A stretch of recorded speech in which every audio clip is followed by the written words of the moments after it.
vlog, get ready for the most exciting trip I think I've ever taken, which might sound crazy being that I just went to Panama, but I don't know, friends, this really takes the cake because this just could not have been better. It was everything I had hoped for and then some, and now I get to share it with you. So let's recap my last week and tell you all about my festivities out in Arizona.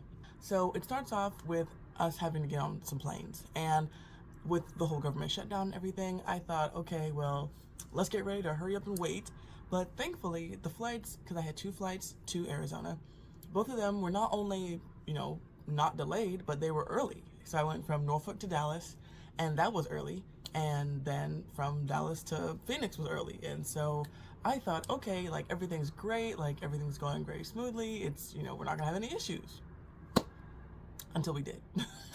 Until we tried to get the rental car, okay? Because I wasn't sure if I was going to do a rental car.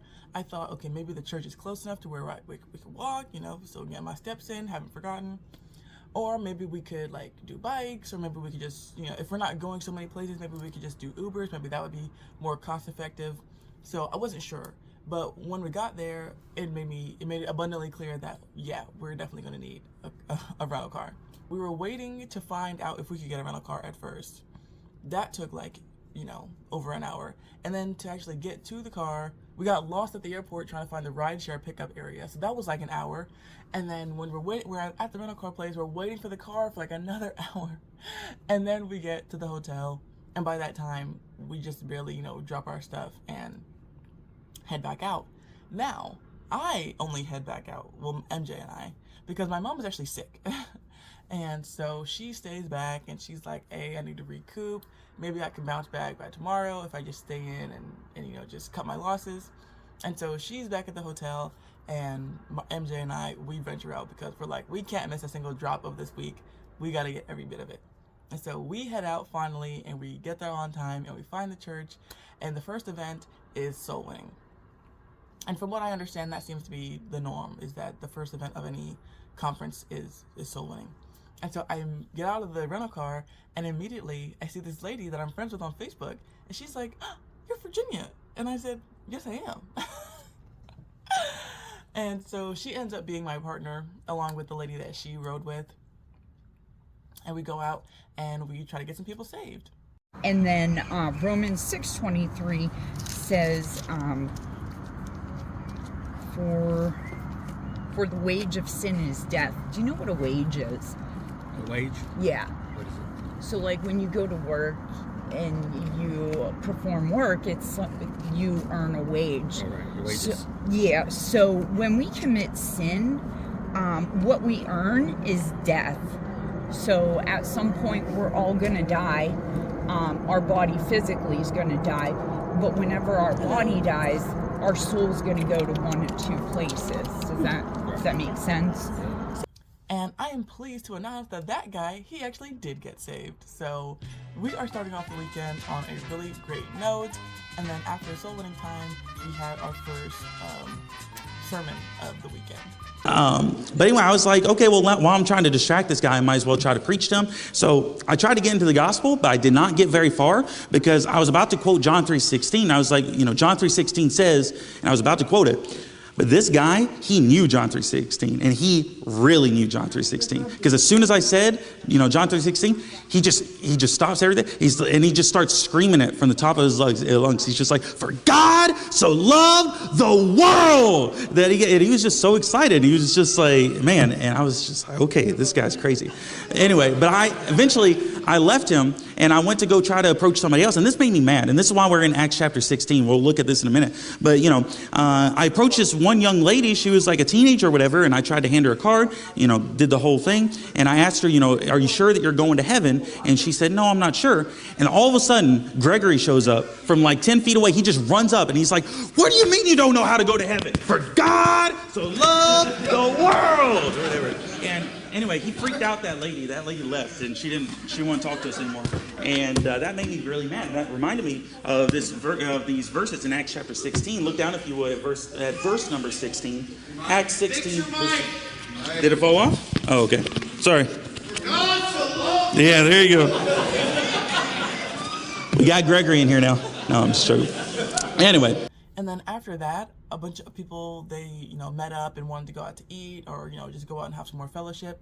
But since my mom wasn't feeling well, I decided that I was going to go straight back home, go straight back to the hotel and check on her. And kind of had a long day with all that waiting that we were doing and being on 2 flights. So that concluded our festivities for the first day. The next morning, my mom is feeling marginally better, and so she is ready to get up and do a couple things. And so that day, they had scheduled for us to go to the Musical Instrument Museum called the MIM, which I guess is like some world-class museum for musical instruments. And it was really incredible. It is so big, you really would have to take like an 8-hour day to really take everything in and enjoy all of the exhibits and the examples. And it had just so much history and so much culture, and it was really, really fascinating. And so that was a definite highlight of the trip. And so my mom really enjoyed that, and so she came along to that. And then, so remember how in the Dawn of a New Gin video I did, I said that I'm trying to lose weight, and I started doing some fasting classes. Well, the lady that was the fasting teacher, she was at this conference. She actually goes to this church that was hosting this event. Amanda! Oh yeah, that's Caleb. She won't know. Amanda! Up! Up! Hey! I'm well!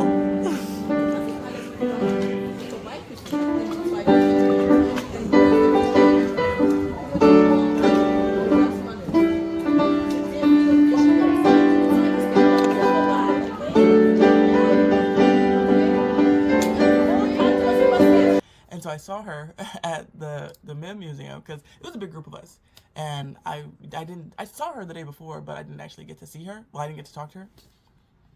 But that day I was like, okay, I'm not gonna miss her. And so I met up with her, and I met her in person, and I said, hey, do you want to go get some lunch after the museum?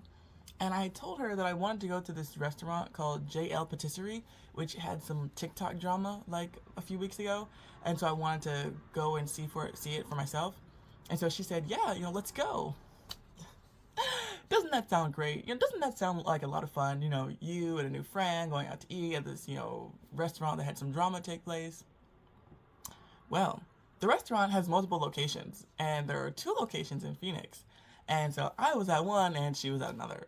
And so we together now have a complete review of this place. I think there's one more location that we didn't get to see. But from my report and her report, it was delicious. So if you are anywhere, in, I guess, central Arizona, and there is a JL Patisserie near you, then I can vouch for both the ones in Phoenix that they're good. So I enjoyed myself.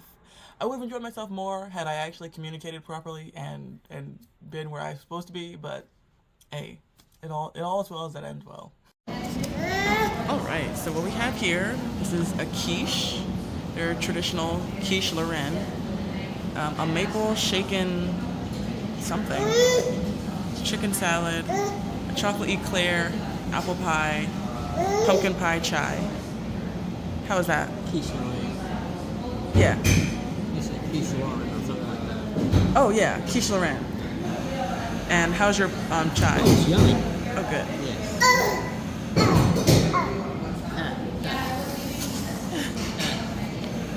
And then after lunch, my mom, she was like, okay, my tanks are low again. I gotta go back to the hotel. So I dropped her off, and I went back to the church because they actually had a surprise wedding that they had just kind of thrown into the schedule, last minute. Because something that I really love about this group, it's called the New Independent Fundamental Baptists, is that they're just so adamant about doing things the right way. It's one thing to, talk a good talk, but it's another thing to really walk the walk. And so this couple, they had been going to the church for about 3 weeks, and the pastor knew that they were shacking up. And so he told them that they need to get married. And so they were like, oh, yeah, that sounds like a good idea. And so they did. And it's just like, you have to give people the opportunity to actually rise to the occasion. And another situation where that happened is where there was this guy that goes to the church, and I think he's like one of the ushers. And he stood out to my mom and I because every night he was wearing a hat. And since she and I are now Panama aficionados, we were like, oh, he's wearing a Panama hat. And so my mom stopped him. And she was like, I love your hat. It looks so nice. And we had seen, because this is later on in the weekend that this encounter happens. But she's like, oh, I love your hats. And he's like, thanks. No, I have all types of hats. And he was saying how when he first started coming to the church, he would wear like street clothes, and he had, started being a part of the services. And the pastor had told him, hey, like, I really appreciate you wanting to help out in the services, but you can't keep ushering in street clothes. You need to start wearing nicer formal clothing. And he was like, oh, okay.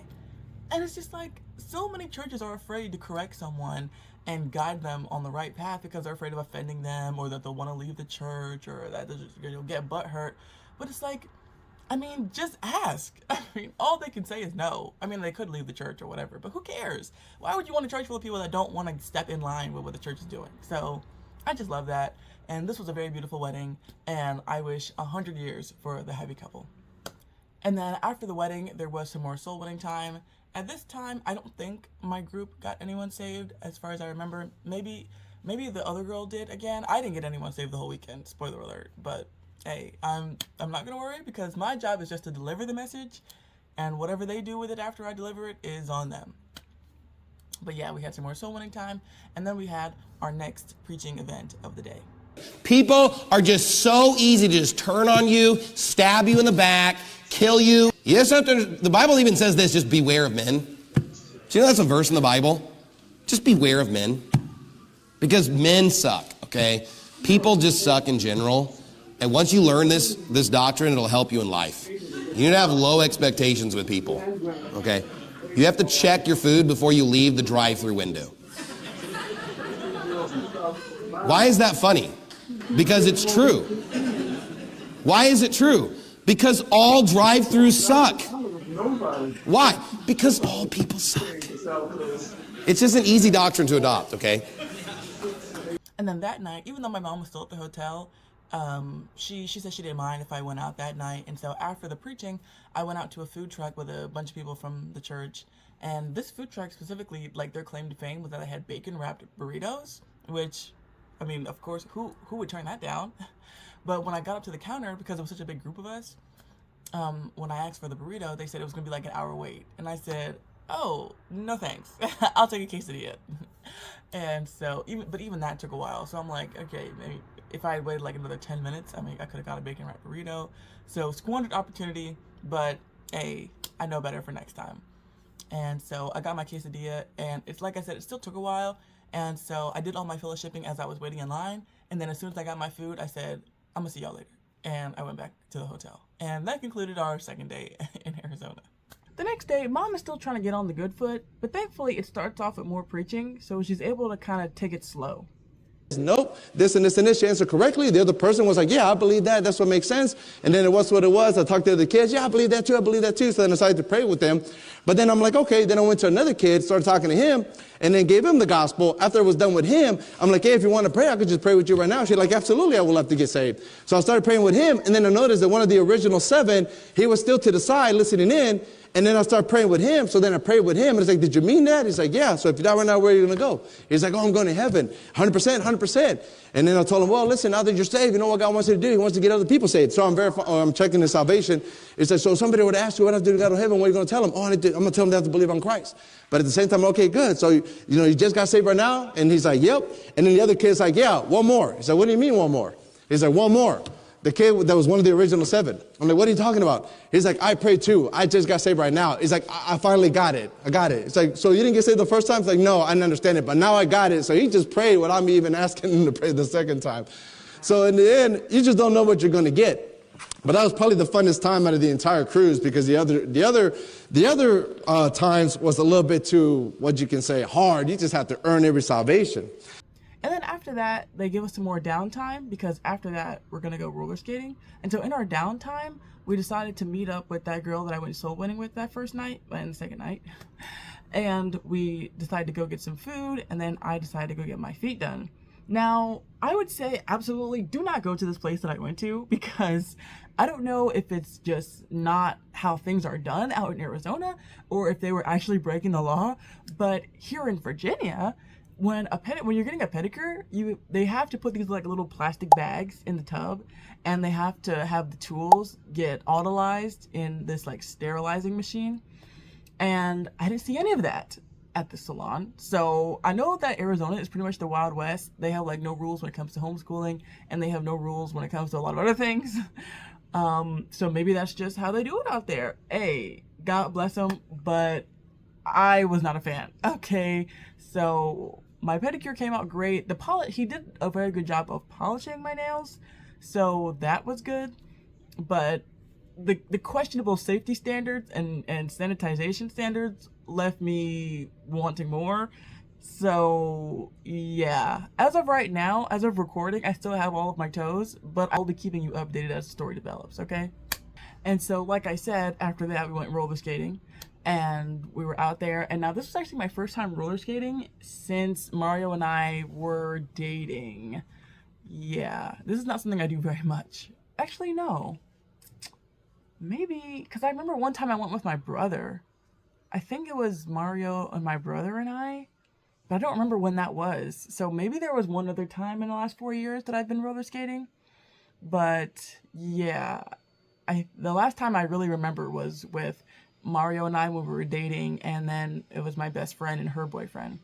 But yeah, so I was out there looking rusty, but that's okay, because I am. But I kind of picked it up. Like, it was kind of like riding a bike. Like, I could do a couple, moves where I looked like, okay, like, I know what I'm doing. And then whenever I would try to turn or come to a stop, it looked like I was a complete duckling. But we did that, and that was a lot of fun. And so because I was out doing that, I missed the soul winning time that day. But later that night, we had another sermon. And this sermon was great. Now, it was between this sermon and the sermon from the previous night that I could not decide which one was my favorite. Right off the bat, the other one was my favorite one with Pastor Jonathan Shelley. He was what I would have said at the time was my favorite. But the more I think about it, the more I'm like, you know what? How could Pastor Mejia's sermon not be my favorite? I mean, he's jumping down on the Catholics, my favorite group of people, my favorite religion to beat up on. I mean, it was so good. The more I think about it, the more I'm like, I'm sorry, Pastor Shelley, but Pastor Mejia, he takes the cake. I mean, the more I listen to the sermon, I'm just like, oh, yes, inject it straight into my veins. It's so good. Bunch of proddies, yeah. When did your church start? 2017? Yeah, but ours started way back when. Yeah, Satan's pretty old too. Satan was in the Garden of Eden. Does that make him a legit? Cain was the first false religion, and he's older than the Roman Catholic Church. Does it make him right? How long has your church been? Well, my church has been around since 2017, and we still got more things right than you, and you've had 2,000 years. So why can't you get it in 2,000 years? We've got it in like 8 years, going on 9 years, and you still can't seem to get it right. Oh, man, you bunch of Protestants. And let me just clarify something. I'm not a Protestant. I'm an independent fundamental Baptist. I'm a rejectionist. Okay? I'm not protesting the Catholic. I'm rejecting the Roman Catholic Church. I don't believe the Roman Catholic Church started good and became bad. I believe it was always bad. It was always pagan. It was always wicked. It's always been a bastardization of Christianity. There's some apostate Christian from the first century that, became apostate, was reprobate, and created the Roman Catholic Church. That's what it is. Okay, I don't believe that it's just a bunch of good Christians that somehow veered off the path, and then, that's how Roman Catholicism was, and they just got off the path. No, I think it was just absolute unsafe people who came up with this stuff. Okay? And after those festivities, Mom and I, we rushed over to a Thai restaurant because that's kind of like our new tradition. I didn't add this in the vlog of when I went to Panama, but I could have because I had some footage of it. But I was just like, oh, they probably don't care. But we went to go get Thai food the night before we went to Panama. And so we went to get Thai food while we were here. So we have like a few traditions that we've started to do. Like we go to zoos now whenever we get together. We go get Thai food. And we either will watch Columbo or Law & Order SVU. And so we didn't have the Columbo channel like we do back when we were at my house and when we're at her house. But we watched some Law & Order SVU. And so those are like a few of our little traditions that we have now whenever we get together. So yeah, the Thai food was top notch. And now we get to the best day of the trip. Friends, when I tell you that I climbed a mountain, I don't just mean that I walked up a very nicely paved and railed side of a mountain, where there were little bunnies and whatnot, and it was really nice and breezy. Oh no, No, not at all. When I tell you I climbed up a mountain, I really mean I was on my hands and not knees, but I was like on all fours, and I climbed a mountain. Okay, it was very steep. Well, it wasn't very steep. Okay, it was very rocky and hilly, and some of the stones were kind of smooth, so you could easily slip. Thankfully, I had my barefoot shoes on, and it took me like 90 minutes. I think when I look back, because I think I got there at like 6:30, and I didn't actually reach the top until like 8 o'clock. So yeah, around 8 o'clock. And so, yes, I mean, talk about accomplished. And as I was walking up the mountain, I was thinking about just my life and life in general, and how life is like climbing a mountain. I just saw all the beautiful parallels in it, and I'm just like, yeah, I'm moving forward, and I'm trying, and it's like, oh, I can see the top, and I didn't come this far just to get this far. And it's just like, when I reached the top, I was like, yeah! It was so great. And I just look at this beautiful view. I mean, you could see like what it felt like all of Arizona from this view. Like, I don't know if I'm looking over into Nevada, but it was so beautiful just to see how you could like peer into civilization, that was just built around these humongous mountains. And the one that I went to, I believe it was called Ayahuasca. I think that's how you pronounce it. And there was one other one that I guess people normally do when they go out to Phoenix called Camelback. And I guess that's what they normally do whenever they have the conferences, but they wanted to switch it up and do this one, which apparently Camelback is slightly more difficult. So I'm just like, I don't even want to think about it. I'm just glad I did this one. And so this was absolutely, something that I'm so glad that I did, because the hike that we did with my brother and I back in May in Washington, that was hard. But that one I had MJ on my back. If I didn't have him on my back, it would have been a lot more manageable. But that one had like a railing the entire time, and it wasn't nearly as steep, and it was more like controlled, I guess I would say. But this one felt like you were actually like just out in the wild. But yeah, I mean, it was crazy because like other people, they were just like walking around me, like going around me, passing me and all this stuff, and just walking, like with their legs and not using their hands. I'm just like, what? How is anyone doing this? Like, and I think another thing that might have been hindering me was the fact that I was in a skirt. I think if I had been wearing an athletic skirt, it would have helped me because I would have had like full range of motion. But because I was wearing a jean skirt and like the bottom was constricting, like I could only really extend my legs so far without having to pull up the skirt. And so that was a little bit of a hindrance. And I had just a regular old water bottle with me. Like I didn't have one of those. Like some people had like the backpack that has the water in it, and they had just had like the straw coming down and they could sip it. And so I didn't they don't have to hold it. And so had I really known what I was getting myself into, I would have been a bit more prepared. I would have had like those like squeeze tubes that you can just like bite off the top, and like it's like hydration, but it's like gel or whatever. So maybe I would have had a couple of those. I don't know. If I were to do it again, which I really hope I don't, I would have done something different. But it was a great experience, and I highly recommend it. And so riding that high into the afternoon, we had a picnic that day, got lost on the way to the picnic. Everyone was already there by the time I got there. I'm like, the road is closed. How is anybody there? But we found it. It was all good. The food was delicious. And I saw the pastor from the conference out in May, and I said, hey, what's up? And hearing him talk, I kept thinking about this. And then it finally dawned on me, because I was like, he reminds me of somebody. And then it hit me. I was like, he reminds me of Sully from Monsters, Inc. And I told him that. And when he walked up to me, he was like, hey, how are you? I was like, hey. I was like, has anyone ever told you? No, I was like, have you ever seen Monsters, Inc.? He said yes. And I was like, has anyone ever told you that you look like Sully? Not that you look like Sully, but that you remind him of Sully. And he said yes. He said, Pastor Anderson, I said that. And I was like, oh, okay. But he said, what it is that people say that I remind him of the voice of Sully, who is John Goodman, who not only sounds like that Pastor Thompson, but kind of looks like him too. And so I was like, oh, wow. Yeah, that's exactly what it is. So, yeah, he's doing well. So that was great. And then that night, we had another excellent sermon. Doubt he lasted a little longer than we did. And the one thing I regret about myself, and don't do this, if you go to these places, and we have the spirit in the new IFB of righting wrongs when it comes to doctrine, or like we'll put our foot down and we're defenders of the faith. All right? But pick your battles in these places. Jesus didn't always stand up for himself.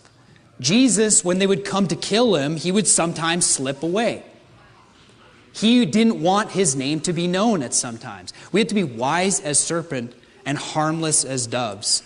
So one of my regrets was being a little bit too overzealous with the teachers that could have maybe got me kicked out, or too overzealous with the heretics that were trying to stop me from preaching the gospel. I really should have just moved on.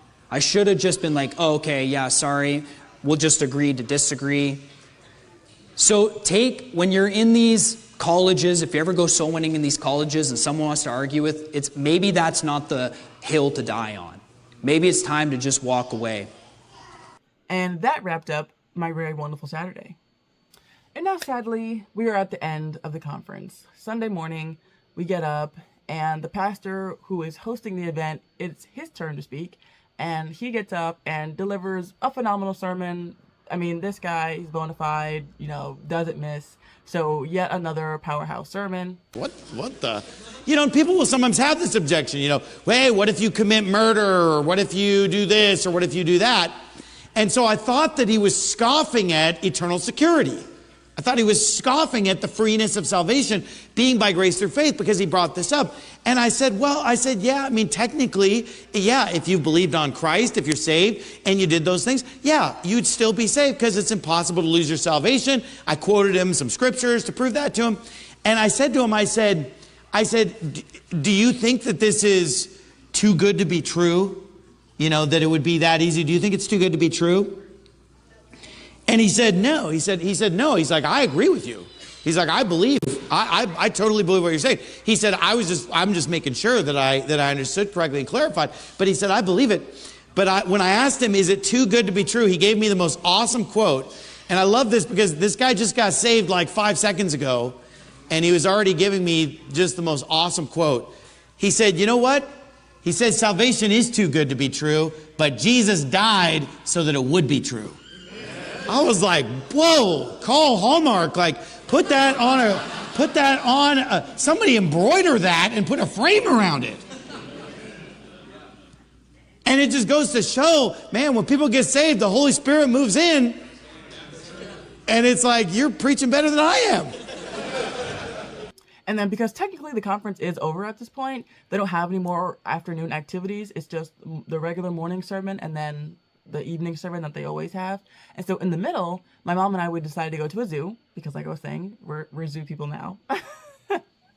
And they had this really, really nice zoo where it was half aquarium, half zoo, and then like a third safari park where the animals kind of walk up to you and they're just mingling around in the zoo. And so we did that, and when we get there, we're just walking around at first, and then my mom sees these people riding around on these stuffed animals, and she's like, what are those? Where did they get those? I want one of them.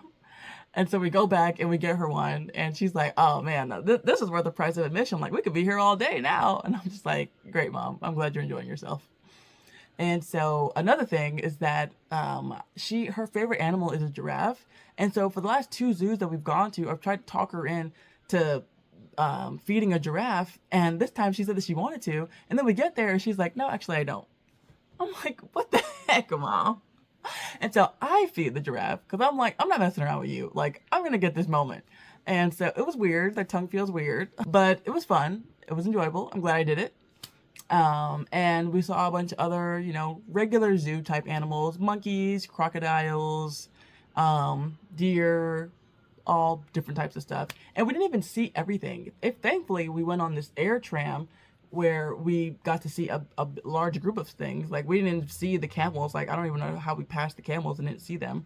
But the place was just so humongous that we went in there with 2 hours. And it was the musical instrument museum that we went to. We could have been in there for 4 or 5 hours. And so, because we didn't even see the aquarium part. So it's okay, another thing that we didn't even get our full day's worth in. But so we really enjoyed that, and that was a good time. And then we went back to church for the evening service. Consequences of you not preaching the gospel to that person if that person dies and goes to hell, you to blame. Because everyone deserves to hear the gospel, even if they don't want to. Which was with a guy that I was not personally familiar with. I'd seen him online, but this was my first time hearing him in person. And so that was the wrap-up of our weekend. And, well, actually, that was supposed to be the wrap-up of our weekend. Well, that was the wrap-up of my mom's weekend and most other people's weekends. But for the select few that were fortunate like me, we got our flights delayed or canceled. And so I ended up needing to stay the night with a couple from the church, with family from the church. And so it really worked out perfectly, because even though my flight got delayed, it's like, I'm so glad that it was my flight and not my mom's flight that got delayed, because I feel comfortable with these people. I've been, watching the church online for years, and I, am doing more of the mingling than my mom is. Like, she's just like, my mom is just there because of me, and I'm there because I want to be around these people. And so had it been her flight that was delayed, I feel like it would have been more awkward for her, because it's like, she's probably been thinking, like, I don't really have any connection to these people. I don't know them from Adam. Like, this is strange. But for me, it's like, I already feel like I kind of know these people. So it's like, hey, like, I trust these people with my life, it's whatever. Like, I don't mind staying the night at somebody's house. And so it just worked out perfectly. And so she got on her flight. It was just delayed by like an hour. And so I spent the night at someone's house, and they were very hospitable. In the morning, she made waffles and she took me to the airport the next morning. And so all's well that ends well, folks. I mean, like I said at the beginning, I couldn't have had a better week. It was just everything I had hoped for. It was so much fun. Everybody was very nice. And, I don't want to say anything. I'm not trying to sow discord or anything, but my mom just said something that I just feel like I'm just putting it out there. I'm not making any assumptions or any assertions one way or another. But my mom went into this weekend very low expectations for these people. She is not a new IFB fan club member, okay? So she's very much behind enemy lines when it comes to hanging out with the new IFB. But she made a very interesting observation. So she saw Pastor Anderson's kids. They were like running one after another in front of us as they were going out to their car. And his wife stopped and she greeted us, and we were talking with her, and we were talking for a little bit, and then she left. And then my mom, she says, wow, those are his kids? And I was like, yeah. And she was like, yeah, they look just like him. And they look so healthy. Isn't that funny? Anyways, I hope you enjoyed this video. And be sure to leave a like and a comment and let me know if you were at the conference, or if you have any plans to want to go to any new IFB conventions or conferences or any of their churches. Because even though I don't foresee another conference anytime soon, definitely not, until next year. But I don't know when the next one is, but I do plan on going to different NIFB churches to just see them and visit people and fellowship with the flock. And so let me know if you have any plans to do that, and then maybe we can coordinate and meet up. But that's all I got for you today, friends. I hope you enjoyed this video, and I will talk to you again real soon.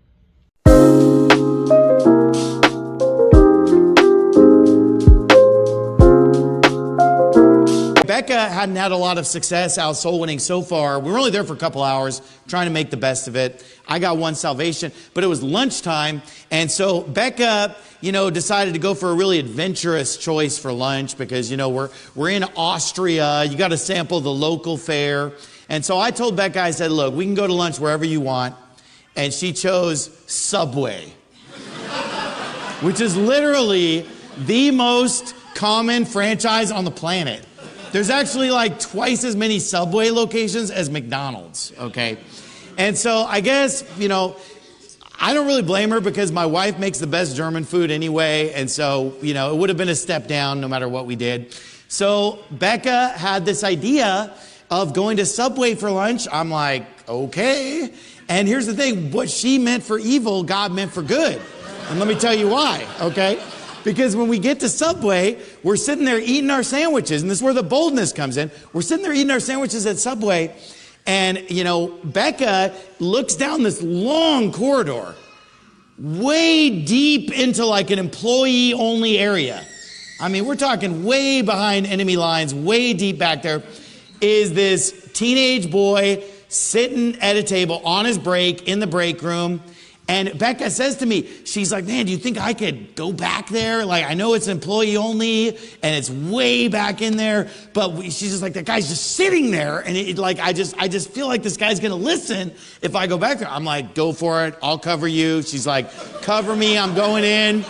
And she marched down this long hallway deep behind the employee only zone, sits down with this guy on his break, preaches the gospel to the guy, and the guy got saved. So that was pretty awesome. But that's what I'm saying. Sometimes you gotta boldly go where no tourist has gone before and go to Subway. And then not just go to Subway, you gotta go to Subway, like, way deep in there. So that was pretty cool.